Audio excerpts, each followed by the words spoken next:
Okay, class, today we're going to be talking about Scene 7 in A Streetcar Named Desire by Tennessee Williams. We're going to be talking about the symbolism of bland. Sometimes I find myself getting lost.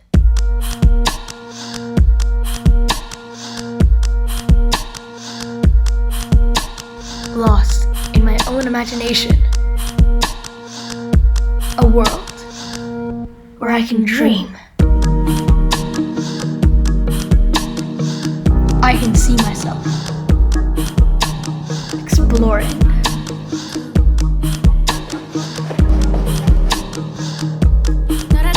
My curiosity growing.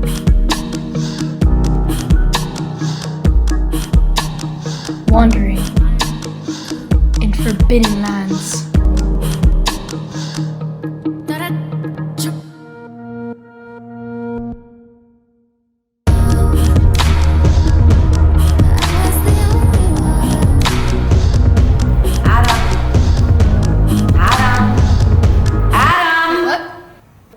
So, what's the answer? What was the question?